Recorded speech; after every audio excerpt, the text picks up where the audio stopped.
Hi friends, ಎಲ್ರಿಗೂ ನಮಸ್ಕಾರ. ಜ್ಞಾನಗಂಗೋತ್ರಿ ಸಂಸ್ಥೆಯ ಯೂಟ್ಯೂಬ್ ಚಾನಲ್ಗೆ ಎಲ್ಲರಿಗೂ ಸ್ವಾಗತ.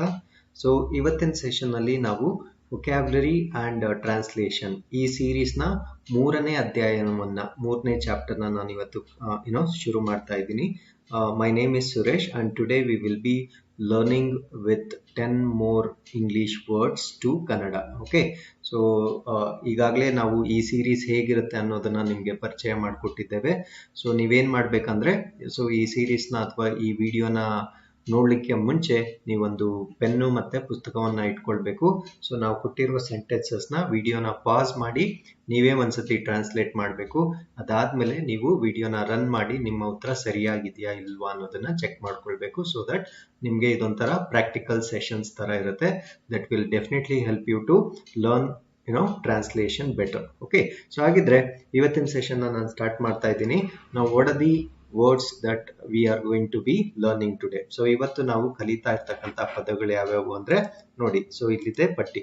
ಸೊ ಲಾಸ್ಟ್ 2 ಕ್ಲಾಸಸ್ಸಲ್ಲಿ ನಾವು 20 ಪದಗಳನ್ನ ಆಲ್ರೆಡಿ ಕಲ್ತಿದ್ದೇವೆ. ಯಾರು ಆ ವಿಡಿಯೋಸ್ನ ಮಿಸ್ ಮಾಡಿದ್ದಾರೋ ಸೊ ದಯವಿಟ್ಟು ಆ ವಿಡಿಯೋಸ್ನ ನೋಡ್ಕೊಳ್ಳಿ. ಸೊ ನಿಮಗೆ ಸಹಾಯ ಆಗುತ್ತೆ. ಸೊ ಇವತ್ತು ನಾವು ನೆಕ್ಸ್ಟ್ 10 ವರ್ಡ್ಸ್ ನ ಕಲಿತಾ ಇದ್ದೀವಿ. ಸೊ ವರ್ಡ್ ನಂಬರ್ 21 ಎನ್ಕರೇಜ್ಮೆಂಟ್ ಅಂತ ಹೇಳ್ತೀವಿ. ಸೊ ಇದನ್ನ ಕನ್ನಡದಲ್ಲಿ ಪ್ರೋತ್ಸಾಹ ಅಂತ ಹೇಳ್ತೀವಿ. ಅದಾದ್ಮೇಲೆ ರಿಗರಸ್ ಅಂದ್ರೆ ಕಠಿಣ, ರಿಗರಸ್ ಪನಿಷ್ಮೆಂಟ್ ಅಂತ ಹೇಳ್ತೀವಿ, ಕಠಿಣ ಶಿಕ್ಷೆ ಅಂತ ಹೇಳ್ಬೇಕು. ಅದಾದ್ಮೇಲೆ ಕನ್ಸರ್ವೇಷನ್ ಅಂದ್ರೆ ಸಂರಕ್ಷಣಾ ಅಂತ ಹೇಳ್ತೀವಿ. ಅದಾದ್ಮೇಲೆ ಸ್ಕ್ರೂಟಿನಿ ಅಂದ್ರೆ ತಪಾಸಣೆ ಅಂತ ಹೇಳ್ತೀವಿ. ಅದಾದ್ಮೇಲೆ ಆಸ್ಪೆಕ್ಟ್ಸ್ ಅಂದ್ರೆ ಅಂಶಗಳು. ಅದಾದ್ಮೇಲೆ ರಿವೈವ್ ಅಂದ್ರೆ ಪುನಶ್ಚೇತನ ಅಂತ ಹೇಳ್ತೀವಿ. ಅದಾದ್ಮೇಲೆ ಆಕ್ಸೆಸಿಬಲ್ ಅಂದ್ರೆ ಸುಲಭ ಸಾಧ್ಯ ಅಥವಾ ಕೈಗೆಟುಕುವ, ಅಂದ್ರೆ ನಮ್ಗೆ ಈಸಿಯಾಗಿ ದೊರೆತಕ್ಕಂಥದಕ್ಕೆ ನಾವು ಆಕ್ಸೆಸಿಬಲ್ ಅಂತ ಹೇಳ್ತೀವಿ. ಅದಾದ್ಮೇಲೆ ಅಬಂಡೆಂಟ್ ಅಂದ್ರೆ ಹೇರಳ. ಅದಾದ್ಮೇಲೆ ಅನಲೈಸ್ ಅಂದ್ರೆ ವಿಶ್ಲೇಷಣೆ. ಅದಾದ್ಮೇಲೆ ಪ್ರಿಯಾರಿಟಿ ಅಂದ್ರೆ ಆದ್ಯತೆ. ಸೊ ಇವಾಗ ಈ ಪದಗಳನ್ನೆಲ್ಲ ನೋಟ್ ಮಾಡ್ಕೊಳ್ಳಿ. ಈಗ ನಾವು ವಾಕ್ಯಗಳನ್ನ ಸ್ಟಾರ್ಟ್ ಮಾಡ್ತೀವಿ. ಸೊ ಪ್ರತಿಯೊಂದು ವಾಕ್ಯದಲ್ಲೂ ನಾವು ಇದೇ ಕ್ರಮದಲ್ಲಿ ಈ ವೊಕ್ಯಾಬ್ಯುಲರಿನ ಯೂಸ್ ಮಾಡಿರ್ತೀವಿ. ಸೊ ಅದನ್ನ ನೋಡಿಕೊಂಡು ನೀವು ಟ್ರಾನ್ಸ್ಲೇಷನ್ ನ ಟ್ರೈ ಮಾಡಬೇಕು. ಓಕೆ, ಸೊ ನೀವು ವಿಡಿಯೋನ ಪಾಸ್ ಮಾಡಿ ನೀವೇ ಟ್ರೈ ಮಾಡಿ. ಅದಾದ್ಮೇಲೆ ನೀವು ನನ್ನ ಉತ್ತರಗಳನ್ನ ನೋಡ್ಬೋದಾಗುತ್ತೆ. ಓಕೆ, ಸೊ ಹಾಗಿದ್ರೆ ನಾನು ಮೊದಲ ವಾಕ್ಯವನ್ನ ಸ್ಟಾರ್ಟ್ ಮಾಡ್ತೀನಿ. ಸೊ ಭಾರತದಲ್ಲಿ ಕ್ರಿಕೆಟ್ಗೆ ನೀಡುವ ಪ್ರೋತ್ಸಾಹ ಬೇರೆಲ್ಲಾ ಕ್ರೀಡೆಗಳಿಗೂ ಕೂಡ ದೊರೆಯಬೇಕು. ಇಲ್ಲಿ ನೋಡಿ, ಭಾರತದಲ್ಲಿ ಕ್ರಿಕೆಟ್ಗೆ ನೀಡುವ ಪ್ರೋತ್ಸಾಹ. ಸೊ ಇಲ್ಲಿಗೊಂದು ಬ್ರೇಕ್ ಮಾಡ್ಕೊಳ್ಳಿ. ಬೇರೆಲ್ಲಾ ಕ್ರೀಡೆಗಳಿಗೂ ದೊರೆಯಬೇಕು ಅಂತ ಹೇಳ್ತಾ ಇದ್ದಾರೆ. ಸೊ ನಾವು ಕಲ್ತಿರ್ತಕ್ಕಂಥ ಕೀವರ್ಡ್ ಯಾವುದು ಅಂದ್ರೆ ಪ್ರೋತ್ಸಾಹ ಅಂದ್ರೆ ಎನ್ಕರೇಜ್ಮೆಂಟ್. ಸೊ ಭಾರತದಲ್ಲಿ ಅಂದ್ರೆ ಇಂಡಿಯಾ, ಕ್ರಿಕೆಟ್ ಅಂತಾನೆ ಹೇಳ್ಬೇಕು. ಅಂಡ್ ನೀಡುವ ಅಂದ್ರೆ ಗೀವ್ ಅಂತ ಹೇಳ್ತೀವಿ. ಬೇರೆಲ್ಲ ಅಂದ್ರೆ ಅದರ್ ಅಂತ ಹೇಳ್ಬೇಕು. ಕ್ರೀಡೆಗಳು ಅಂದ್ರೆ ಸ್ಪೋರ್ಟ್ಸ್ ಅಂತ ಹೇಳ್ಬೇಕು. ಅಂಡ್ ಕೂಡ ಅಂದ್ರೆ ವಿ ಯೂಸ್ ಆಲ್ಸೋ ಅಂತ ಹೇಳ್ತೀವಿ ಇಂಗ್ಲಿಷ್ ಅಲ್ಲಿ. ಆಲ್ಸೋ ದೊರೆಯಬೇಕು ಅಂದ್ರೆ ಗಿವ್ ಎಗೇನ್. ಓಕೆ, ಸೊ ಇದನ್ನ ವಾಕ್ಯ ರೂಪದಲ್ಲಿ ನಾನು ಮಾಡೋದಾದ್ರೆ, so look at me writing the encouragement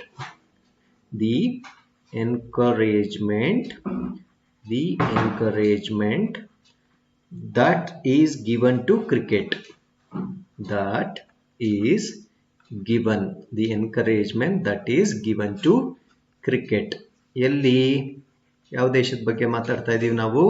ಭಾರತದಲ್ಲಿ. The encouragement that is given to cricket in India. So ಇಲ್ಲಿ ಕೊಡಬೇಕು ಅಂತ ಹೇಳ್ತಾ ಇದೀವಿ. ಸೊ ಕೊಡಬೇಕು ಅಂದ್ರೆ ಶುಡ್ ಬಿ ಗಿವನ್.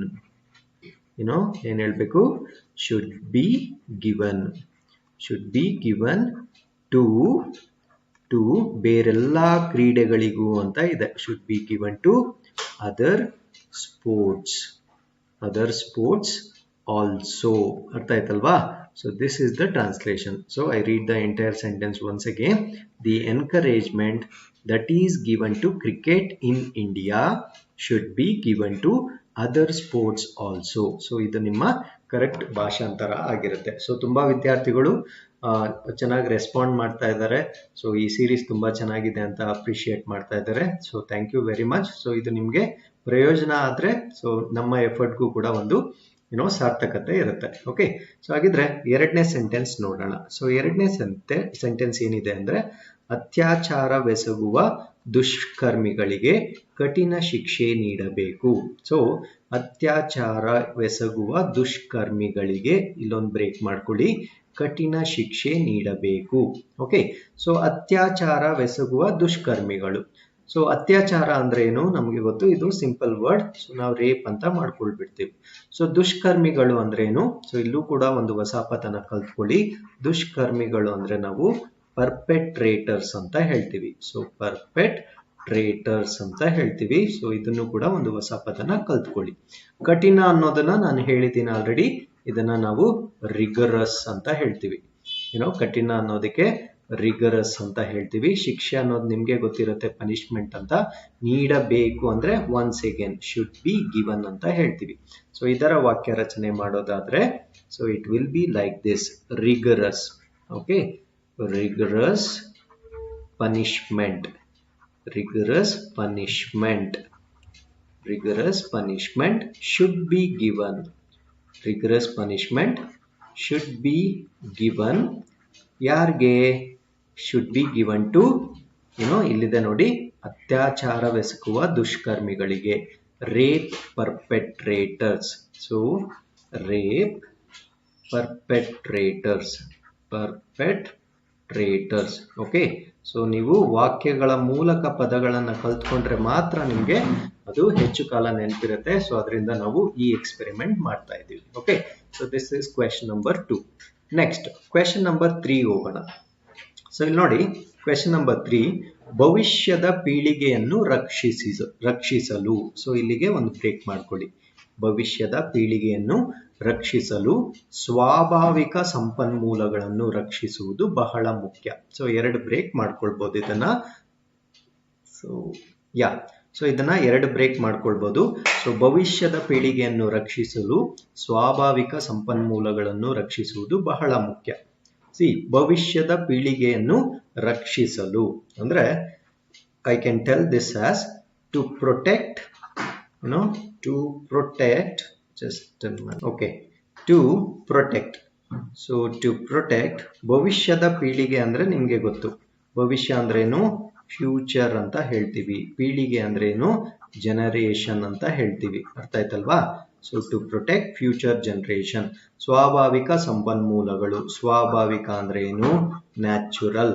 ಸಂಪನ್ಮೂಲಗಳು ಪ್ಲೂರಲ್ ಇದೆ, ಬಹುವಚನ ಇದೆ, ನಾವು ಪ್ಲೂರಲ್ಲೇ ಮಾಡಬೇಕು. ಏನಂತ? ರಿಸೋರ್ಸಸ್ ಅಂತ ಮಾಡ್ತೀವಿ.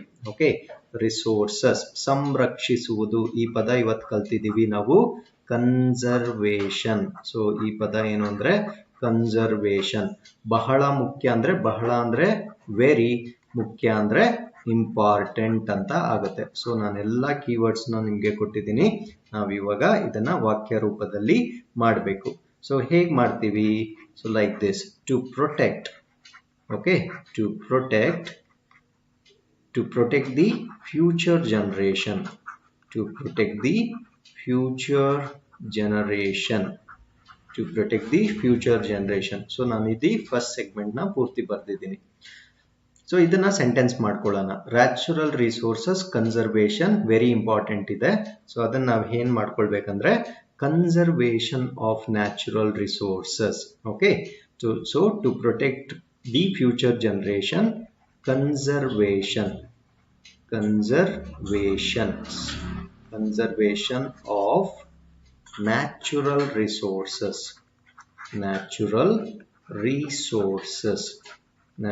resources is.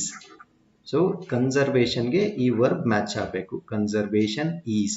ಆಫ್ ಅಂತ ಬರುತ್ತಲ್ವಾ, ಅದರ ನಂತರ ಬಂದಿರತಕ್ಕಂಥ ವರ್ಡ್ಸ್ ನಾವು ಕನ್ಸಿಡರ್ ಮಾಡಬಾರ್ದು. ರಿಸೋರ್ಸಸ್ ಆರ್ ಅಂತ ಬರಿಬಾರ್ದು, ಯಾಕಂದ್ರೆ ಆಫ್ ಗಿಂತ ಮುಂಚೆ ಏನ್ ಪದ ಇರುತ್ತೋ ಅದ್ರ ಜೊತೆ ವರ್ಬ್ ಅಥವಾ ಕ್ರಿಯಾಪದ ಮ್ಯಾಚ್ ಆಗಬೇಕು. So conservation of natural resources is very important, okay. So this is how we are going to make the sentence. ಹಾಗಿದ್ರೆ ನಾಲ್ಕನೇ ಸೆಂಟೆನ್ಸ್ಗೆ ಬರೋಣ. ಪರೀಕ್ಷೆಯಲ್ಲಿ ಪಾಸಾದ ಬಳಿಕ ಉದ್ಯೋಗ, ಓಕೆ, ಉದ್ಯೋಗ ಅಲ್ಲ ಇದು, ಉದ್ಯೋಗ ನೀಡುವ ಮೊದಲು ದಾಖಲೆಗಳ ತಪಾಸಣೆ ಕಡ್ಡಾಯ ಅಂತ ಇದೆ. ಸೊ ಇಲ್ಲಿ ಪರೀಕ್ಷೆಯಲ್ಲಿ ಪಾಸಾದ ಬಳಿಕ. ಓಕೆ, ಪಾಸಾದ ಬಳಿಕ ಅನ್ನೋದನ್ನ ಒಂದು ಬ್ರೇಕ್ ಮಾಡ್ಕೊಳ್ಳಿ. ಉದ್ಯೋಗ ನೀಡುವ ಮೊದಲು, ಇದನ್ನ ಒಂದು ಬ್ರೇಕ್ ಮಾಡ್ಕೊಳ್ಳಿ. ದಾಖಲೆಗಳ ತಪಾಸಣೆ ಕಡ್ಡಾಯ. ಸೊ ಪರೀಕ್ಷೆಯಲ್ಲಿ ಪಾಸಾದ ಬಳಿಕ, so after passing the exam ಅಂತ ಮಾಡ್ಕೊಳ್ತೀವಿ. ಆಫ್ಟರ್ ಪಾಸಿಂಗ್ ದಿ ಎಕ್ಸಾಮ್ ಅಂತ ಇದು ಬ್ರೇಕ್ ಆಗುತ್ತೆ. ಉದ್ಯೋಗ ನೀಡುವ ಮೊದಲು ಅಂದ್ರೆ before giving job or employment. Before giving job ಅಂತನಾದ್ರೂ ಬರೀಬಹುದು ಅಥವಾ ಎಂಪ್ಲಾಯ್ಮೆಂಟ್ ಅಂತನಾದ್ರೂ ಬರೀಬಹುದು. ಸೊ ಯಾವ್ದು ಬಳಸಿದ್ರು ಸೂಕ್ತವಾಗಿರುತ್ತೆ. ದಾಖಲೆಗಳ ತಪಾಸಣೆ ಕಡ್ಡಾಯ. ಕಡ್ಡಾಯ ಅಂದ್ರೆ ಕಂಪಲ್ಸರಿ. ದಾಖಲೆಗಳ ತಪಾಸಣೆ ಅಂದ್ರೆ ಸ್ಕ್ರೂಟಿನಿ. ಯಾವ ಸ್ಕ್ರೂಟಿನಿ? ದಾಖಲೆಗಳು ಅಂದ್ರೆ ಡಾಕ್ಯುಮೆಂಟ್ಸ್ ಅಂತ ಹೇಳ್ತೀವಿ. ಕಡ್ಡಾಯ ಅಂದ್ರೆ ಕಂಪಲ್ಸರಿ ಅಂತ ಹೇಳ್ತೀವಿ. ಅರ್ಥ ಆಯ್ತಲ್ವಾ? ಸೊ ಇವಾಗ ಇದನ್ನ ನಾವು ವಾಕ್ಯ ರೂಪದಲ್ಲಿ ಮಾಡಬೇಕು. ಸೊ ಅದೇ ಸೀಕ್ವೆನ್ಸ್ ಅಲ್ಲಿ ಮಾಡ್ತೀನಿ ನೋಡಿ. See, after passing the exam. After passing the exam. Next ಏನಿದೆ? Before giving job or employment. So before giving job. Document scrutiny. ದಾಖಲೆಗಳ, ಸೊ ಪ್ಲೂರಲ್ ಇದೆ. ಸೊ ದಾಖಲೆ ಅಂತಿದ್ರೆ ಡಾಕ್ಯುಮೆಂಟ್, ದಾಖಲೆಗಳ ಅಂತಿದ್ರೆ plural. So documents scrutiny, SCRUITINY, documents scrutiny. So I ಬರಲ್ಲ ಇಲ್ಲಿ. Document scrutiny is compulsory. ಅಂತ ಆಗುತ್ತೆ. Okay, so I repeat again. After passing the exam, before giving the job ಅಂತ ಮಾಡ್ಕೊಳ್ಳಿ. ಸೊ ತೊಂದರೆ ಇಲ್ಲ, ಹಾಗೆ ಬರ್ದು ತೊಂದರೆ ಇಲ್ಲ. ಬಿಕಾಸ್ ಇದನ್ನ ಆರ್ಟಿಕಲ್ಸ್ ಗೊತ್ತಿರೋರಿಗೆ ಗೊತ್ತಾಗುತ್ತೆ. So general sense, specific sense ಅಂತ ರೂಲ್ಸ್ ಇರುತ್ತೆ. So after passing the exam, before giving the job, documents scrutiny is compulsory. So this is the correct translation of this particular sentence. ಹಾಗಿದ್ರೆ ಪ್ರಶ್ನೆ ಸಂಖ್ಯೆ ಅಥವಾ ವಾಕ್ಯ ಸಂಖ್ಯೆ 5ಕ್ಕೆ ಹೋಗೋಣ. ಕಠಿಣ ಪರಿಶ್ರಮ ಮತ್ತು ಅವಿರತ ಯತ್ನ. ಸೊ ಕಾಮ ಕೊಟ್ಬಿಟ್ಟಿದ್ದಾರೆ. ಸೊ ಈಸಿಯಾಗಿ ಅಲ್ಲಿಗೆ ಬ್ರೇಕ್ ಮಾಡ್ಕೊಳ್ಬೇಕು. ಈ ಅಂಶಗಳು ಯಶಸ್ಸಿನ ಗುಟ್ಟು ಅಂತ ಹೇಳುತ್ತೆ. ಓಕೆ, ಸೊ ನೀವು ಪರೀಕ್ಷೆಗೆ ತಯಾರಿ ಮಾಡ್ತಾ ಇದ್ದೀರಲ್ವಾ? ಸೊ ನೀವು ಕೂಡ ಇವೆರಡನ್ನ ಪಾಲಿಸಬೇಕು. ಒಂದು ಕಠಿಣ ಪರಿಶ್ರಮ, ಇನ್ನೊಂದು ಅವಿರತ ಯತ್ನ. ಅಂದ್ರೆ ಅವಿರತ ಅಂದ್ರೆ ಸೊ 3 ದಿವಸ ಓದೋದು, 30 ದಿವಸ ಬ್ರೇಕ್ ತಗೊಳ್ಳೋದು, ಆಮೇಲೆ ಒಂದೇ ದಿವಸ 10 ಅವರ್ ಓದ್ಬಿಡೋದು, ಇನ್ನ ಒಂದು ವಾರ ಎಲ್ಲ 1 ಅವರ್ ಓದೋದು. ಈ ತರ ಇನ್ಕನ್ಸಿಸ್ಟೆನ್ಸಿ ಇರಬಾರ್ದು. ಸೊ ನಾವು ಪರೀಕ್ಷೆಯಲ್ಲಿ ಪಾಸ್ ಆಗಬೇಕಾದ್ರೆ ಅವಿರತ ಯತ್ನ ಅಂದ್ರೆ ನಿರಂತರವಾಗಿ ನಾವು ಒಂದೇ ಸ್ಪೀಡ್ ಅಲ್ಲಿ ನಾವು ಪ್ರಯತ್ನವನ್ನ ಮಾಡ್ತಾ ಇರಬೇಕು. ಸೊ ಈ ಅಂಶಗಳು ಏನಾಗುತ್ತೆ, ನಮ್ಗೆ ಯಶಸ್ಸಿಗೆ ಒಂದು ಮಾರ್ಗವಾಗುತ್ತೆ. ಓಕೆ, ಸೊ ಇದನ್ನ ನಾವು ಟ್ರಾನ್ಸ್ಲೇಟ್ ಮಾಡೋಣ. ಸೊ ಕಠಿಣ ಪರಿಶ್ರಮ ಅಂದ್ರೆ ನಿಮ್ಗೆಲ್ಲರಿಗೂ ಗೊತ್ತು, ಡೆಫಿನೆಟ್ಲಿ ಹಾರ್ಡ್ ವರ್ಕ್ ಅಂತ ಹೇಳ್ತೀವಿ. ಸೊ ಅವಿರತ ಯತ್ನ. ಓಕೆ, ಸೊ ಇಲ್ಲೊಂದು ಹೊಸ ಪದನ ಕಲ್ತ್ಕೊಂಡ್ಬಿಡಿ. ಸೊ ಇದನ್ನ ನಾವು ಪರ್ಸಿವಿಯರೆನ್ಸ್ ಅಂತ ಕರಿತೀವಿ.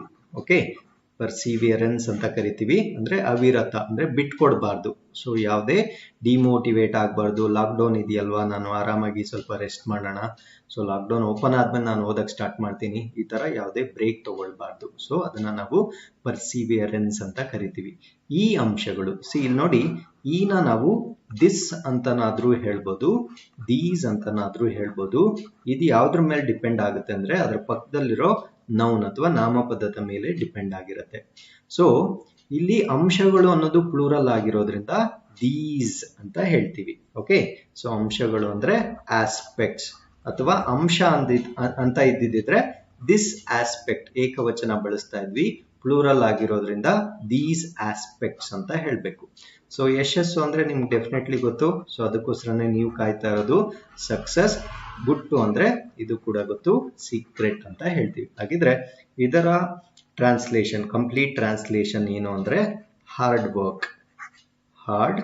Work and perseverance. ಅದಾದ್ಮೇಲೆ ಇಲ್ಲಿ ಪಂಕ್ಚುಯೇಷನ್ ಕಾಮ ಇದೆ, ನಾವು ಕೂಡ ಕಾಮ ಹಾಕ್ಬೇಕು. ಅದಾದ್ಮೇಲೆ ದೀಸ್ ಓಕೆ, ಸೊ ನಾನು ಮುಂಚೆನೆ ಹೇಳಿದೆ ದೀಸ್ ಪ್ಲೂರಲ್ ಆಗಿರೋದ್ರಿಂದ ದೀಸ್ ಆಸ್ಪೆಕ್ಟ್ಸ್. ಸೊ ಈ ಪದನೇ ನಾವು ಕಲ್ತಿದ್ದು ಆಸ್ಪೆಕ್ಟ್ಸ್ ಅನ್ನೋದು. These aspects R the secret of success. These aspects R the secret of success. Secret of success. So ಇದು ನಿಮ್ಮ ವಾಕ್ಯವಾಗಿರುತ್ತೆ. ಹಾಗಿದ್ರೆ 6ನೇ ವಾಕ್ಯಕ್ಕೆ ಬರೋಣ. ಸ್ವಾಭಾವಿಕ ಸಂಪನ್ಮೂಲಗಳ ಪುನಶ್ಚೇತನ. ಸೊ ಇಲ್ಲಿಗೆ ಒಂದು ಬ್ರೇಕ್ ಮಾಡ್ಕೊಳ್ಳಿ. ಓಕೆ, ಸ್ವಾಭಾವಿಕ ಸಂಪನ್ಮೂಲಗಳ ಪುನಶ್ಚೇತನ, ಇಲ್ಲಿಗೊಂದು ಬ್ರೇಕ್ ಆಗುತ್ತೆ. ನಾವು ಅಂದುಕೊಂಡಷ್ಟು ಸುಲಭವಲ್ಲ, ಇಲ್ಲಿಗೊಂದು ಬ್ರೇಕ್ ಆಗುತ್ತೆ. ಸೊ ಹೇಗೆ ಬ್ರೇಕ್ ಮಾಡೋದು ಅಂದ್ರೆ, ಸೊ ಅದು ಒಂದು ಮೀನಿಂಗ್ಫುಲ್ ಆಗಿ ಕಟ್ ಆಗುತ್ತೆ. ಸ್ವಾಭಾವಿಕ ಸಂಪನ್ಮೂಲಗಳ ಪುನಶ್ಚೇತನ. ಸೊ ಇಲ್ಲಿಂದ ಬೇರೆ ಚೇಂಜ್ ಆಯಿತು ವರ್ಷನ್. ಸೊ ಆ ಥರ ಬ್ರೇಕ್ ಮಾಡಿಕೊಂಡ್ರೆ ನಮಗೆ ಟ್ರಾನ್ಸ್ಲೇಷನ್ ಮಾಡಲಿಕ್ಕೆ ಸುಲಭವಾಗುತ್ತೆ. ಸೊ ಫುಲ್ ಸ್ಟಾಪ್ ಮಿಸ್ ಆಗಿತ್ತು, ದಯವಿಟ್ಟು ಪಂಕ್ಚುಯೇಷನ್ಗೂ ಕೂಡ ನಾವು ಇಂಪಾರ್ಟೆನ್ಸ್ ಕೊಡಬೇಕು. ಸ್ವಾಭಾವಿಕ ಸಂಪನ್ಮೂಲಗಳು ಅಂದ್ರೆ ಏನೋ, ಸ್ವಾಭಾವಿಕ ಅಂದ್ರೆ ನಮಗೆ ಗೊತ್ತು ನ್ಯಾಚುರಲ್ ಅಂತ, ಸಂಪನ್ಮೂಲಗಳು ಅಂದ್ರೂ ನಮಗೆ ಗೊತ್ತು ರಿಸೋರ್ಸಸ್ ಅಂತ. ಅದಾದ್ಮೇಲೆ ಪುನಶ್ಚೇತನ ಇವತ್ತಾನೆ ಕಲ್ತಿದ್ದೀವಿ. ರಿವೈವಲ್ ಅಥವಾ ರಿವೈವ್ ಅಂತ ಹೇಳ್ತೀವಿ ನಾವು. ಅಂದ್ರೆ ವಿ ಅಥವಾ ಅದು ಯಾವ ಕಾಂಟೆಕ್ಸ್ಟ್ ಅಲ್ಲಿ ಬರುತ್ತೋ ಅದನ್ನ ನೋಡ್ಕೊಳ್ಳೋಣ ನಾವು. ಏನೋ ಅಂದುಕೊಂಡ ಹಾಗೆ ಅಂದ್ರೆ ಆಸ್ ವಿ ಥಿಂಕ್ ಅಂತ ಬರುತ್ತೆ. ನಾವು ಅಂದುಕೊಂಡ ಹಾಗೆ ಅಥವಾ ಆಸ್ ವಿ ಇಮ್ಯಾಜಿನ್ ಅಥವಾ ಆಸ್ ವಿ ಥಿಂಕ್. ಸುಲಭವಲ್ಲ ಅಂದ್ರೆ ನಾಟ್ ಈಸಿ ಅಂತ ಬರುತ್ತೆ. ಅರ್ಥ ಆಯ್ತಲ್ವಾ?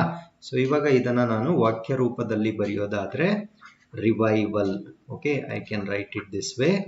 Revival of natural resources. Revival of natural resources.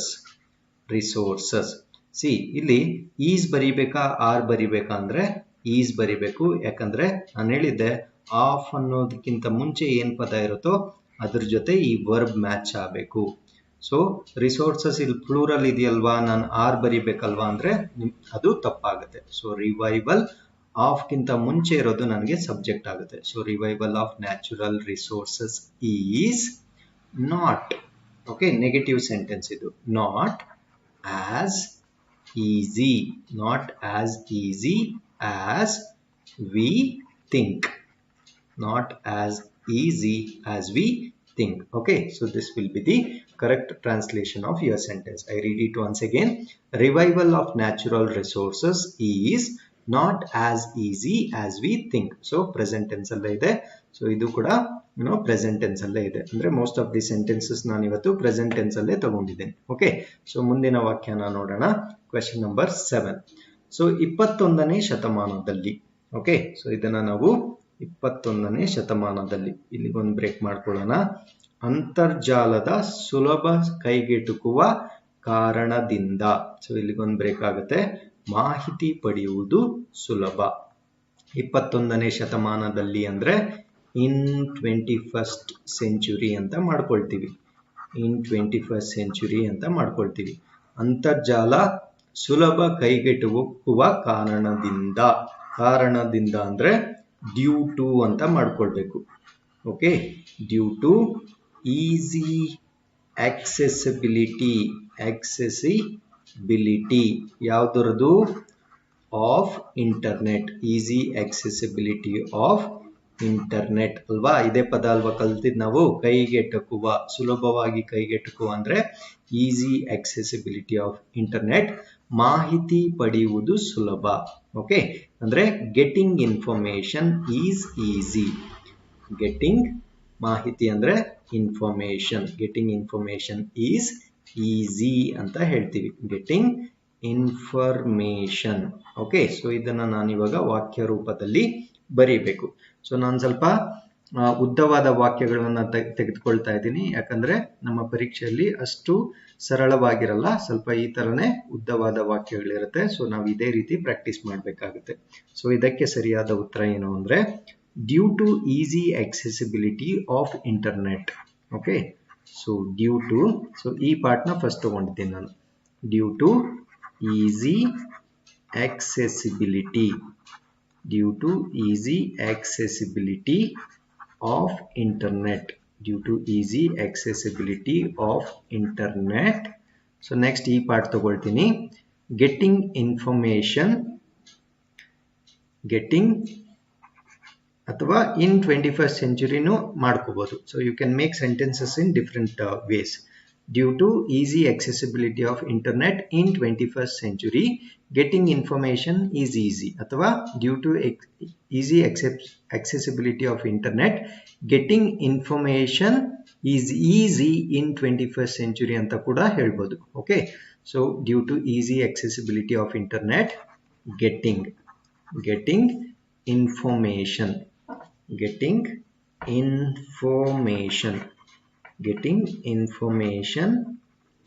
is easy ಎಲ್ಲಿ ಇನ್ 21st ಸೆಂಚುರಿ ಅಲ್ವಾ. ಸೊ ನಮ್ಗೆ ಏನೇ ಡೌಟ್ ಬಂದರೂ ನಾವು ಬುಕ್ ನೋಡಲ್ಲ, ಇವಾಗ ಗೂಗಲ್ ಮಾಡಿಬಿಡ್ತೀವಿ, ಯಾಕಂದ್ರೆ ನಮ್ಗೆ ಇಂಟರ್ನೆಟ್ ಈಸಿಯಾಗಿ ಅವೈಲಬಲ್ ಇರುತ್ತೆ. ಅರ್ಥ ಆಯ್ತಲ್ವಾ? ಆದರೆ ದಯವಿಟ್ಟು ಪುಸ್ತಕಗಳನ್ನ ಓದೋದನ್ನ ಇಗ್ನೋರ್ ಮಾಡಬೇಡಿ, that is very important. Next 8ನೇ ಪ್ರಶ್ನೆ.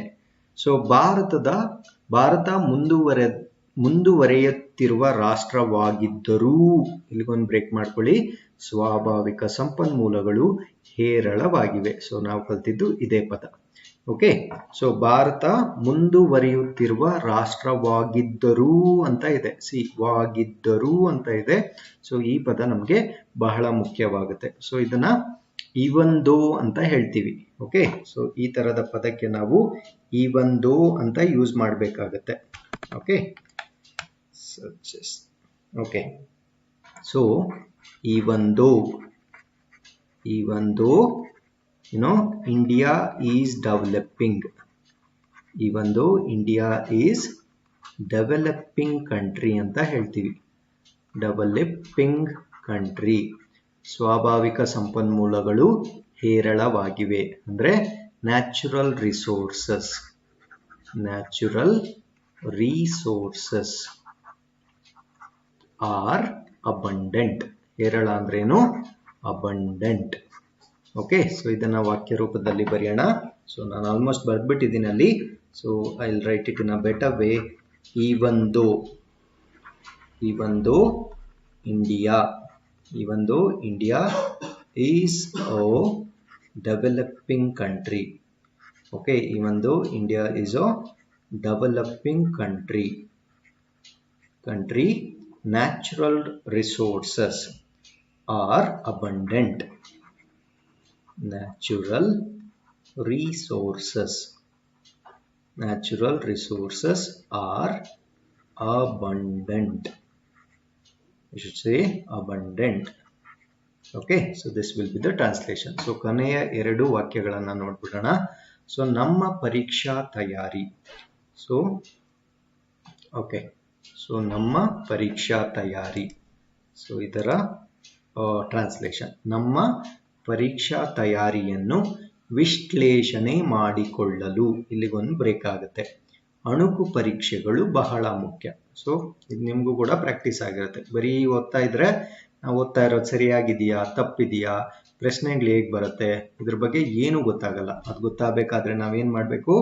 ಅಣುಕು ಪರೀಕ್ಷೆಗಳನ್ನ ತೆಗೆದುಕೊಳ್ಳಬೇಕು. ಓಕೆ, ಸೊ ನಮ್ಮ ಪರೀಕ್ಷಾ ತಯಾರಿಯನ್ನು ವಿಶ್ಲೇಷಣೆ ಮಾಡಲು ಈ ಪದನ ನಾವು ಕಲ್ತಿದ್ದೀವಿ. ಓಕೆ, ಸೊ ಇದನ್ನ ಎಂಟೈರ್ ಸೆಂಟೆನ್ಸ್ ನಾವು ಹೀಗೆ ಹೇಳ್ತೀವಿ. ಟು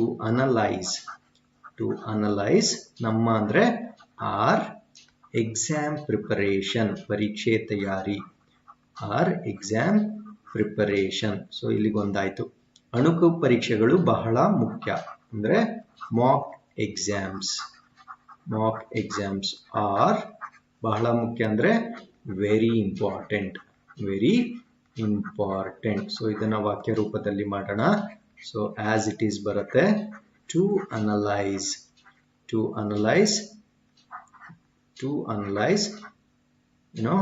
ಆರ್, ನಮ್ಮ ಅಂದ್ರೆ ಆರ್ ಎಕ್ಸಾಮ್ ಪ್ರಿಪರೇಷನ್ ಅಣುಕು ಪರೀಕ್ಷೆಗಳು ಅಂದ್ರೆ mock exams are very important. Okay, so next last sentence ಬಂದ್ಬಿಡೋಣ. ಜೀವನದಲ್ಲಿ ನನಗೆ ಎಷ್ಟೇ ಕಠಿಣ ಸಮಸ್ಯೆಗಳಿದ್ದರೂ, ಸೊ ಇಲ್ಲಿಗೆ ಬ್ರೇಕ್ ಹಾಕೊಳ್ಳಿ. ಓದುವುದು ಅಲ್ಲ, ಓದುವುದೊಂದೇ ನನ್ನ ಆದ್ಯತೆ. ಓಕೆ, ಸೊ ಇಲ್ಲಿ ನೋಡಿ, ಜೀವನದಲ್ಲಿ ನನಗೆ ಎಷ್ಟೇ ಕಠಿಣ ಸಮಸ್ಯೆಗಳಿದ್ದರೂ, ಸೊ ಈವನ್ ದೋ ಅಂತನಾದ್ರೂ ಬರೀಬಹುದು, ದೋ ಅಂತನಾದ್ರೂ ಬರೀಬಹುದು, THOUGH, ದೋ. ದೋ ಜೀವನದಲ್ಲಿ ಅಂದ್ರೆ ಇನ್ ಲೈಫ್ ಅಂತ ಆಗುತ್ತೆ. ನನಗೆ ಅಂದ್ರೆ ಮೀ. ಓಕೆ, ಎಷ್ಟೇ ಕಠಿಣ ಅಂದ್ರೆ ಡಿಫಿಕಲ್ಟ್. ಡಿಫಿಕಲ್ಟ್ ಅಂತ ಬರಿತೀವಿ. ಸಮಸ್ಯೆಗಳು ಅಂದ್ರೆ ನಿಮಗೆ ಗೊತ್ತು, ಪ್ರಾಬ್ಲಮ್ಸ್ ಅಥವಾ ಇಶ್ಯೂಸ್, ಏನ್ ಬೇಕಾದ್ರೂ ಬರೀಬಹುದು. ಓದುವುದೊಂದೇ ಅಂದ್ರೆ ರೀಡಿಂಗ್. ಓಕೆ, ಸೊ ನನ್ನ ಅಂದ್ರೆ ಮೈ. ಆದ್ಯತೆ ಅಂದ್ರೆ ಇದೇ ಪದನ ನಾವು ಇವತ್ತು ಕಲ್ತಿದ್ದು ಪ್ರಿಯಾರಿಟಿ ಅಂತ ಹೇಳ್ತೀವಿ. ಸೊ ನಿಮ್ಗೂ ಕೂಡ ಇದೇ ತರ ಇರಬೇಕು. ಅನೇಕ ಕಷ್ಟಗಳಿರತ್ತೆ, ಸೊ ಯಾರಿಗೂ ಕೂಡ ಸುಲಭವಾಗಿರಲ್ಲ. ಎಷ್ಟೇ ಕಷ್ಟಗಳಿದ್ರು ನಿಮ್ಮ ಒಂದೇ ಒಂದು ಆದ್ಯತೆ ಏನಿರಬೇಕು, ಓದೋದು ಮಾತ್ರ ಇರಬೇಕು. ಅವಾಗ ಮಾತ್ರ ನಾವು ಪರೀಕ್ಷೆಗಳಲ್ಲಿ ಪಾಸ್ ಆಗ್ಲಿಕ್ಕೆ ಸಾಧ್ಯ ಆಗುತ್ತೆ. ಓಕೆ, ಸೊ ಇದರ ಕಂಪ್ಲೀಟ್ ಟ್ರಾನ್ಸ್ಲೇಷನ್ ಬರೆಯೋದಾದ್ರೆ ದೋ. ದೋ I have. So subject place ಅಲ್ಲಿ ಬರೀತಾ ಇರೋದ್ರಿಂದ ನಾನು ಐ ಅಂತ ಬರಿಬೇಕು. ಆಬ್ಜೆಕ್ಟ್ ಪ್ಲೇಸ್ ಅಲ್ಲಿ ಬರೆದ್ರೆ ನಾನು ಮೀ ಅಂತ ಬರಿತೀನಿ, ಅಷ್ಟೇ ವ್ಯತ್ಯಾಸ. ದೋ ಐ ಹ್ಯಾವ್. ದೋ I have difficult problems in my life. Though I have difficult problems. Difficult problems ಅಂದ್ರೇನೆ ಡಿಫಿಕಲ್ಟ್. ಓಕೆ, ಸೊ ಎನಿವೇಸ್ ಅದು ಹೇಗಿದೆಯೋ ಹಾಗೆ ಬರೋಣ. ಕಠಿಣ ಸಮಸ್ಯೆಗಳು. Though I have difficult problems in my life ಅಂತನಾದ್ರೂ ಬರೀಬಹುದು, ಅಥವಾ ಬರೀ ಲೈಫ್ ಅಂತನಾದ್ರೂ ಬರೀಬಹುದು. ಯಾಕಂದ್ರೆ ನಾನು ಆಲ್ರೆಡಿ ಐ ಅಂತ ಇಲ್ಲಿ ಯೂಸ್ ಮಾಡ್ಬಿಟ್ಟಿದ್ದೀನಿ, ಏನು ತೊಂದರೆ ಇಲ್ಲ. ಓಕೆ, ದೋ I have difficult problems in my life reading. ಅಥವಾ ಇದನ್ನ ನಾವು ಸ್ಟಡಿಂಗ್ ಅಂತಾನು ತಗೋಬಹುದು, ಯಾಕಂದ್ರೆ ಕಾಂಟೆಕ್ಸ್ಟ್ ಮೀನಿಂಗ್ ಇಂಪಾರ್ಟೆಂಟ್ ಆಗುತ್ತೆ. ಓಕೆ, ರೀಡಿಂಗ್ ಅಂದ್ರೆ ಬರೀ ಓದೋದಲ್ಲ, ಸ್ಟಡಿಯಿಂಗ್ ಈಸ್ ಒಂದೇ ಅಂತ ಇದೆ, ಓದುವುದೊಂದೇ ಅಂತ ಇದೆ, ಅದು ಕೂಡ ಬರಬೇಕು. Studying is my only priority. So ಯಾರು ಇದನ್ನ ಪಾಲಿಸ್ತಾರೋ, ಓಕೆ, ಸೊ ಅವರು ಕಂಪಲ್ಸರಿ ಪಾಸ್ ಆಗ್ತಾರೆ. ಓಕೆ, ಜೀವನದಲ್ಲಿ ಎಷ್ಟೇ ಕಷ್ಟ ಇದ್ರೂ ಓದೋದೊಂದೇ ನನ್ನ ಪ್ರಿಯಾರಿಟಿ ಆಗಿರ್ಬೇಕು. So though I have difficult problems in my life reading ಅಥವಾ studying is my only priority. Okay, so ಇಲ್ಲಿಗೆ 10 ವಾಕ್ಯಗಳನ್ನ ನಾನು ಇವತ್ತು ಟ್ರಾನ್ಸ್ಲೇಟ್ ಮಾಡಿರ್ತೀನಿ. ಸೊ ಕೊನೆಯದಾಗಿ ಎಲ್ಲರಿಗೂ ಥ್ಯಾಂಕ್ ಯು. ಅದ್ರ ಜೊತೆ so PSI online live classes, okay, online ಮುಖಾಂತರ ನೀವೆಲ್ಲಿದ್ರೆ ಅಲ್ಲಿಗೆ ನಾವು ತಲುಪ್ತೀವಿ. ಸೊ ಲೈವ್ ಕ್ಲಾಸಸ್ 3ನೇ ಬ್ಯಾಚ್ ನ ನಾವು ಸ್ಟಾರ್ಟ್ ಮಾಡ್ತಾ ಇದ್ದೀವಿ. That will be on 7th of this month. So timings is between 6 PM and 8 PM. So paper 1ಗೆ ಸಂಬಂಧಿಸಿದ ಎಲ್ಲಾ ಪಾಠಗಳನ್ನು ನಾವು ಈ ತರಗತಿಗಳಲ್ಲಿ ನಿಮಗೆ ಮಾಡ್ಕೊಡ್ತೀವಿ. ಸೊ ಆಸಕ್ತಿ ಉಳ್ಳವರು ನಮ್ಮನ್ನ ಸಂಪರ್ಕಿಸಬಹುದು ಅಥವಾ ಡೈರೆಕ್ಟ್ ಆಗಿ ನಮ್ಮ ಆನ್ಲೈನ್ ಅಲ್ಲಿ ಜಾಯಿನ್ ಆಗ್ಬೋದು. ಅದಾದ್ಮೇಲೆ ಸೊ PSIಗೆ ಪರೀಕ್ಷೆಗೆ ಪ್ರಿಪೇರ್ ಆಗ್ತಾ ಇರೋರು ಅಥವಾ ಬೇರೆ ಯಾವುದೇ ಪರೀಕ್ಷೆ ಆಗಿರಲಿ, ಇತ್ತೀಚಿನ ಟ್ರೆಂಡ್ ಅಥವಾ ಪ್ರವೃತ್ತಿ ಅಂತ ಹೇಳ್ತೀವಿ. ಟ್ರೆಂಡ್ ಅಂದ್ರೆ ಪ್ರವೃತ್ತಿ ಅಂತ ಹೇಳ್ತೀವಿ. ನೋಡಿದ್ರೆ ನಿಮ್ಗೆಲ್ಲರಿಗೂ ಗೊತ್ತು, ಜನರಲ್ ಸೈನ್ಸ್ ಅಂದ್ರೆ ಸಾಮಾನ್ಯ ವಿಜ್ಞಾನದಿಂದ ಅಧಿಕವಾಗಿ ಪ್ರಶ್ನೆಗಳು ಬರ್ತಾ ಇದ್ದಾವೆ. ಸೊ ಇದು ಕೂಡ ನಮ್ಮ app JG's online classes app ಅಲ್ಲಿ ಈ ಕೋರ್ಸ್ ಕೂಡ ಲಭ್ಯವಾಗಿದೆ. ಸದ್ಯಕ್ಕೆ ಬಯಾಲಜಿ ಕಂಪ್ಲೀಟ್ ಆಗಿದೆ. ಫಿಸಿಕ್ಸ್ ಅಂದ್ರೆ ಜೀವಶಾಸ್ತ್ರ ಮತ್ತು ಭೌತಶಾಸ್ತ್ರದ ಪಾಠಗಳನ್ನ ನಾವು ಸಪರೇಟ್ ಪ್ಯಾಕೇಜ್ ಆಗಿ ನಿಮ್ಗೆ ಮಾಡ್ಕೊಟ್ಟಿದ್ದೀವಿ. ಸೊ ಈ ವಿಡಿಯೋಸ್ ಅಲ್ಲಿ ಏನೇನ್ ಚಾಪ್ಟರ್ಸ್ ಇದೆ ಅನ್ನೋದರ PDF ಈ ವಿಡಿಯೋದ ಡಿಸ್ಕ್ರಿಪ್ಷನ್ ಬಾಕ್ಸ್ ಅಲ್ಲಿ ಹಾಕಿರ್ತೀವಿ. ಅಂದ್ರೆ ಯಾವ ಚಾಪ್ಟರ್ಸ್ ಮೇಲೆ ನಾವು ಪಾಠಗಳನ್ನ ಮಾಡಿದ್ದೇವೆ ಅಂತ ಹಾಕಿರ್ತೀವಿ. ಸೊ ಆಸಕ್ತಿಯುಳ್ಳ ವಿದ್ಯಾರ್ಥಿಗಳು ನಮ್ಮನ್ನ ಸಂಪರ್ಕಿಸಬಹುದು. 9916399276 ಈಸ್ ಅವರ್ ಕಾಂಟ್ಯಾಕ್ಟ್ ನಂಬರ್. ಅಥವಾ ಡೈರೆಕ್ಟ್ ಆಗಿ ನಮ್ಮ ಆಪ್ ನ ಡೌನ್ಲೋಡ್ ಮಾಡಿಕೊಂಡು ಈ ಕೋರ್ಸಸ್ಗೆ ನೀವು ಸಬ್ಸ್ಕ್ರೈಬ್ ಮಾಡಿಕೊಳ್ಳಬಹುದು. So thanks for watching. So ನಿಮ್ಗೆ ಏನೇ ಡೌಟ್ಸ್ ಇದ್ರೂ ಕಂಪಲ್ಸರಿ ನಿಮ್ಮ ಕಮೆಂಟ್ ಸೆಕ್ಷನ್ ಅಲ್ಲಿ ಬರೀರಿ, ಅದಕ್ಕೆ ರಿಪ್ಲೈ ಮಾಡಲಿಕ್ಕೆ ನಾವು ಪ್ರಯತ್ನ ಪಡ್ತೀವಿ. Thank you very much. Have a nice day.